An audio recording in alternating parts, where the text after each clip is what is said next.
Interstate I-10 runs through the heart of Lake Charles, bringing traffic and tourism to southwest Louisiana. On one side, you will see a booming economy, with mom and pop stores and national franchises on every corner. But as you cross Mayfield Overpass into North Lake Charles, a very different picture is being painted. It's like a ghost town on this side right now. Now, we used to have kids, playing in the streets and stuff like that. Ain't got none of that now. Well, I've been gone for 30 years before I came back. It looks the same, other than when you come across the highway, you see the Capital One building. I mean, come on. North Lake Charles stretches from the outskirts of Fitz and Riders Road to the edges of Broad Street, with 87% of the population being African American and having a median household income of less than $25,000 a year. It is the largest residency of African Americans in southwest Louisiana, along with one of the poorest areas. North Lake Charles is also home to a large population of senior citizens, with the average homeowner being in their 50s. Over 72% of their annual income covers housing, food, and transportation. After other expenses are deducted, citizens are left with less than 2% for disposable income, which contributes to the healthcare issues that the North Side faces every year. Everything we got around is old person. Old lady stay here, old lady stay here, old lady stay here. But in order for them to get to the store, they gotta call one of us. And I don't think that's fair. I really don't think that's fair. If I go to the store like Miss Faye, I go to the store, I call her and ask her what she needs from the store. Know what I'm saying? Because she can't get there.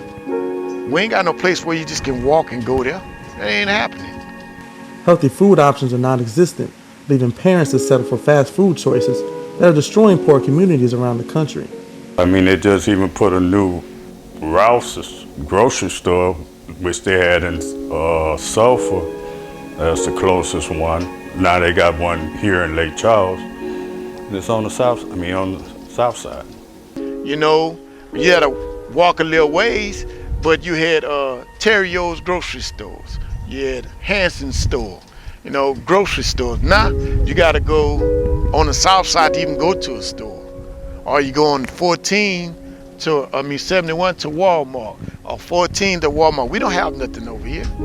We don't even have a store over here. If you don't have a car, you ain't got nothing, With the economy in the state that it's in, maintaining a household on a single person's income can be challenging. Only 25% of households reported being married in 2019, while 30% reported having at least one child in the home. Having the luxury to cook or to drive to South Lake Charles is not an option for a lot of parents that have to juggle working more than one job and raising a child. It's pretty much big on money, because we all know eating healthier is more costly. So it's easy and cheaper to pick up a hamburger, a cheeseburger, and fries. It's definitely the norm for these kids growing up now because, their parents not cooking as much because, maybe the mom has to work 2 and 3 jobs, because she might be a single mother, Then there's the education system. Finding a good education can be challenging growing up on the north side. Washington Marion has graduated a large portion of the North Lake Charles students. But outside of Washington Marion, there is not another high school until entering the center part of the city. Until recently, Washington Marion has had a reputation of being underfunded. It's a special place in my heart, graduating from there and being able to coach there for 16 years. But I think we do as a community. They need to get together a little bit more and just support our students. And the student athletes, because my main thing, I'm a coach, but academics is first. Limited resources means limited opportunities to grow. This carries on into colleges, as less than 8% of the population has bachelor degrees, and less than that, 2% have master's or above. Between the healthcare and education system, North Lake Charles has seen its fair share of struggles and challenges. None, arguably more, than the year 2020 that brought a pandemic to the area that targeted the most vulnerable demographic in our society, which happens to reside on the north side of town, along with 2 hurricanes that destroyed most of the already old infrastructure. North Lake Charles is left to rebuild from an already impoverished state. Looking around, like you said, you come to a home. I grew up in this house, and for me to come here and see the devastation, you know, it was heartbreaking. Also, when you see your family cry, like your dad cry because he see the house that he built with his own two hands is destroyed, you know, it's kind of tough. We've been through 2 storms, ice storm, you know. You don't have nowhere, some people don't have nowhere to go, to stay. They come right here.